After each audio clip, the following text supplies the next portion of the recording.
सूद बॉलीवुड के वो real hero हैं जो साल 2020 में कोरोना काल में लोगों के लिए मसीहा बने। वो प्रवासी मजदूरों और जरूरतमंदों के नेशनल हीरो कहलाए। आज भी उनके घर मदद के लिए लोगों की लंबी भीड़ लगी रहती है। उनकी लोगों के लिए सेवा भाव को देखने के बाद कई लोगों ने बातें बनाई और कहा कि वो इसलिए कर रहे हैं क्योंकि वो राजनीति में आना चाहते हैं। अब एक्टर ने इस मामले पर चुप्पी तोड़ी और उन्होंने बताया कि राजनीति में शामिल होने के लिए उन्हें कई अच्छे ऑफर मिले, लेकिन उन्होंने उन सभी हाई प्रोफाइल प्रस्ताव को ठुकरा दिया है। लॉकडाउन के दौरान सोनू सूद ने देश और विदेश में फंसे लोगों की मदद करने के लिए अपनी संपत्ति तक गिरवी रख दी थी। हाल ही में एक इंटरव्यू में सोनू ने खुलासा किया है कि उन्हें महत्वपूर्ण राजनीतिक भूमिकाओं के ऑफर मिले थे, जिनमें मुख्यमंत्री या उप मुख्यमंत्री बनने के प्रस्ताव भी शामिल थे। सोनू सूद ने कहा, मुझे मुख्यमंत्री बनने का प्रस्ताव भी मिला था। जब मैंने मना किया तो उन्होंने कहा फिर उप मुख्यमंत्री बन जाओ। ये देश के बहुत प्रभावशाली लोग थे जिन्होंने मुझे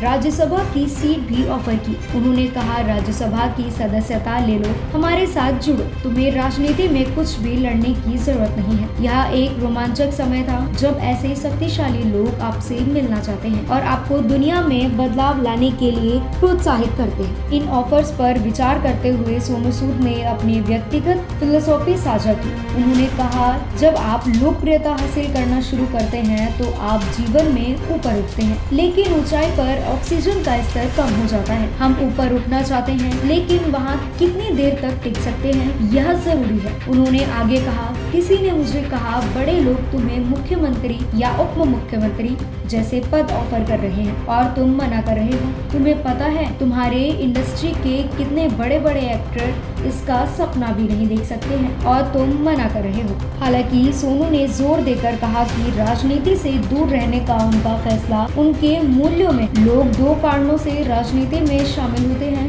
पैसा कमाने या शक्ति प्राप्त करने के लिए। मुझे इसमें से किसी में भी दिलचस्पी नहीं है। अगर लोगों की मदद करने की बात है तो मैं पहले से ही कर रहा हूँ। अभी मुझे किसी से पूछने की जरूरत नहीं है। अगर मैं किसी की मदद करना चाहता हूँ, चाहे उनकी जाति, भाषा या धर्म कुछ भी हो, मैं अपने दम पर करता हूँ। मैं किसी और के प्रति जवाबदेह हो सकता हूँ और यह मुझे डराता है। मुझे अपनी स्वतंत्रता खोने का डर है। राजनीतिक पदों के साथ मिलने वाले विशेष अधिकारों को स्वीकार करते हुए सोनू ने कहा, मुझे उच्च सुरक्षा, दिल्ली में एक घर और एक महत्वपूर्ण पद मिलेगा। किसी ने मुझसे कहा कि मेरे पास एक सरकारी मोहर वाले लेटरहेड होगा जिसमें बहुत शक्ति होती है। मैंने कहा, यह सुनने में अच्छा लगता है और मुझे यह सुनना पसंद है, लेकिन मैं अभी तैयार नहीं हूँ। शायद कुछ साल बाद मैं अलग महसूस करूँ, कौन जानता है। अपनी आगामी फिल्म फतेह की रिलीज की तैयारी कर रहे सोनू सूद ने सिनेमा के प्रति अपने गहरे प्यार को व्यक्त करते हुए कहा, अभी भी मेरे अंदर एक एक्टर निर्देशक है। मुझे यह दुनिया पसंद है, मुझे सिनेमा पसंद है। शायद जब मुझे लगेगा कि मैंने यहाँ काफी कुछ कर लिया है तो मैं कुछ और सोचूंगा, लेकिन फिलहाल मैं एक एक्टर हूँ